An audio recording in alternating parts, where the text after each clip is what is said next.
Aloha, DC. How's it? It's good to be back. So I just wanted to first say what a great event. Goldie is just one of my favorite people, and she just happens to put together these incredible events with 1,200 people and all this brain power in the room, and plus our parents are here. So can we give a round of applause to Goldie there? She's truly innovative. Yeah, and Goldie, just for you, this is as radical as government's going to get. I wore pink just for you there. So I had to kind of cover it a little bit, but it's here. So this is a very cool sort of an event because you're talking about serious topics that obviously we're looking at in terms of what Steve Van Rokel was talking about, amazing, and all the other presentations subsequent to that so far, and you'll be hearing from some amazing speakers. But we also have the space, the final frontier, taken care of today. So we have George Takai and as Hikaru Sulu, helmsman of the USS Enterprise. So in case we need to take off any interstellar stuff, we got that covered as well. So going forward, my topic is about government innovation and how we're serving citizens better in the digital age. And this is an area near and dear to my heart. And I'm pleased to provide you a status that from my 29 years serving in industry, serving in federal government environments, serving in state government environments, and also tribal government environments, that we're doing some amazing things in our country. And this is something that transcends politics. This is something that we just need to do for citizens and their government. So what's happening in this world? What's happening in the world is the world changes at lightning speed, at the speed of light, not at warp speed yet for the Star Trek case, but it's changing amazingly where one thing's happening first is communication is changing. We all know about Moore's Law, and Moore's Law tells us that capacity and communications and other technologies double every 18 months. Well, I think even that's changing. And on top of that, wireless is really sort of taking off because the ubiquity and anywhere, anytime, is something that people want, and industries is solving that. And the government also is very interested in that, of course. We're looking at quantum computing devices in 20 years, quite amazing. Another trend is mobile. Mobile will replace desktop by 2015. There are 1.4 billion smartphones in the world, and this will be the world's primary connection to the internet. I guess the faceplate is changing, and what we can display on these mobile devices is changing as well. It's quite amazing what you can get right on that device. Data is also increasing tenfold every 5 years. And 80% of it is unstructured text and all kinds of other capabilities that we need. So we need analytics and big data that's coming down the pike as well. YouTube now is the second largest search engine in the world. You know what the first one is Google. The worldwide IP traffic is quadrupling by 2015, and today's employees can access over 1 billion web pages and 350,000 iPhone and 100,000 plus Android apps, give or take a few. And we in the government have about 15,000 or more websites that we know of. And so that's one of the challenges that we have. The ubiquity is here, but we need to serve our citizens better. Gartner does this hype cycle, which talks about two things. I've juxtaposed these two side by side to show you that the Internet of Things is obviously here, and what used to be 35 billion devices, and we thought, wow, that's a big deal. We're talking about potentially, 3.5 billion, is talking about now 26 billion units deployed by 2020, where everything is connected to the internet in terms of what's available, and you can do real-time data processing and some of these things that are available to you. So with that thought in mind, which provides the convenience and user service, how do we look at security and some of the services that we can provide off of it? On the right side is digital government, where we are trying to change in government ourselves from what we call rigid business operations of people waiting in line to a more digital government where we can serve our customers online. So that is really something that's changing as well. So the first thing is mindset has to change. And the mindset is about innovation. Innovation is a noun, but what we're talking about is a new method, a new way of doing things and solving challenges. Essentially, we've been doing this in our country, and that's what Steve Van Rokel said. It's what makes America great. But now we have other entrants who are also taking some of our ideas and coming up with solutions and services. So we in the government as well are looking at how we can serve our customers better. And the main thing that we got to do is have a mindset where it's not so much, as you can see, the problem is never how to get innovative thoughts into your mind, is how to get old ones out. And so that culture is something that we're really, really interested in. Obviously, one thing that we're looking at is that in our new approach, where we have shared everything, protect what you must, in these ideas, how do we bring these new innovation and technologies and use that to solve problems where you can use business process and technology and organizational culture to provide services better to our citizens? And we always know, we remember who we serve, of course.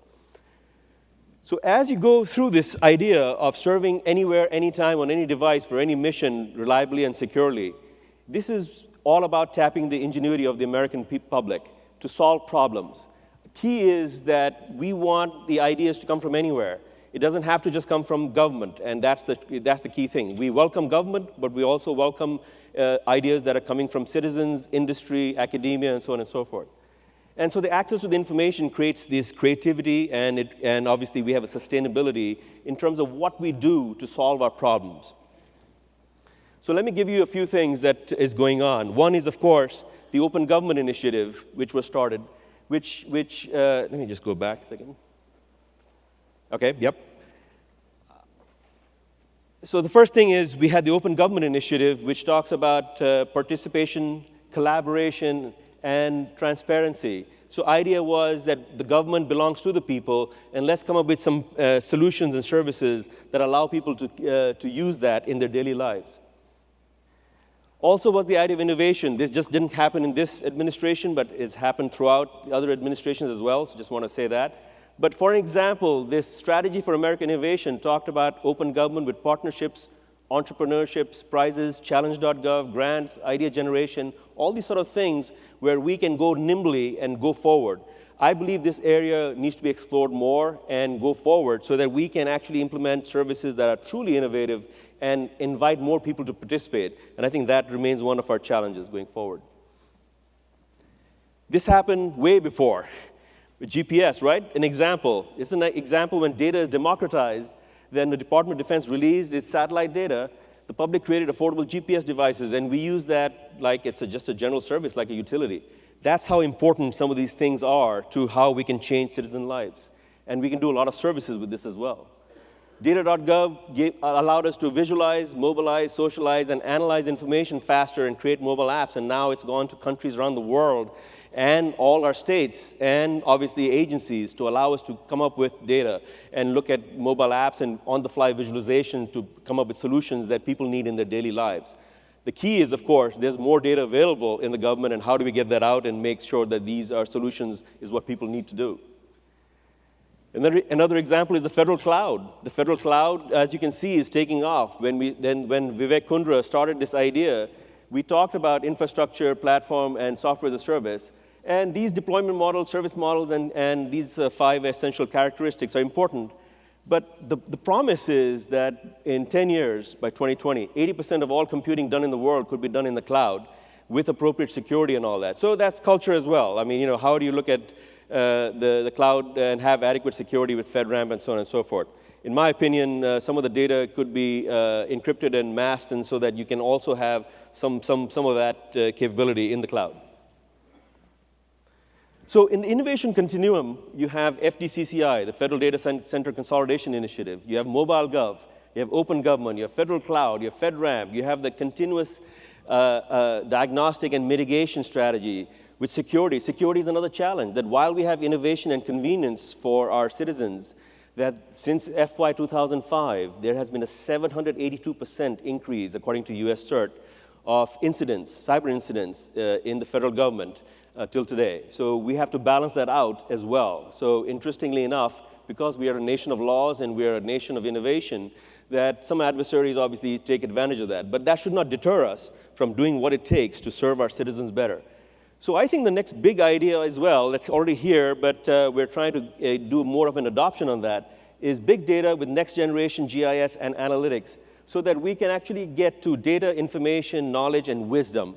And most of this knowledge and wisdom, so data plus context is information, information plus experience is knowledge, right? And most of this is tacit knowledge that sits in people's brains, and we need to figure out how we can excite them from the public and employees and academia and industry to solve problems that we can put out there and go forward in a partnership. And we can create an information economy. I think the latest Microsoft article talked about a potential big data $1.6 trillion dividend that could come out. And so some of these articles that we're looking at is an interesting thing. But again, it's not fully realized yet, but it's potential. So there are three dimensions of government innovation that we should be looking at. And sometimes we focus on the middle one, right? Technology, right? We all think technology is the answer to everything. But really, it's first about business. Change the way we do business. How many people look at and say, well, listen, how many steps do you have in the process that you still go through, right, as you're waiting in line? Can we change that to something where you can do 3 or 4 things that are repeatable, that are clearly articulated on our website, so you know you go from step 1, 2, and 3, and you're done? It creates an expectation. What 4C results and other things I've researched is that 3 out of 4 citizens almost prefer to deal with the government electronically and digitally. And 3 out of 4 citizens are starting to get a little bit happier with how the government is providing services. So this is encouraging, and I don't mean this as a definitive result, of course, but I think this tells us that we can do more in this area because, we have, as you know, 9 lines of business and 39 lines of business, depending on whether you look at the FIAF or you look at the OMID 300 process. But there are hundreds of business sub-functions and services in the government, and very few of them are fully online. So I think it's a great target-rich environment to kind of make that happen and go forward. But let me just go back to say one other thing, that organizational culture, I believe, is the big challenge here. We want to make it safe so the reward structure is there so that we can actually go forward and excite everyone to provide the services and serve our citizens in a more innovative manner. So, in conclusion, I would just say it's not the Chief Information Officer's job or not the Chief Innovation Officer's job. It's everybody's business. It's everybody's business to make government by the people work better for the people. And to do that, we think in the digital age, we can actually make this really work. And so let's choose the pathway to success as we're in this crossroads and go from where we are in some areas, stovepiped and suboptimal, to what I call a mobile, open, secure, and reliable world. Thank you so much, and have a great day. Thank you.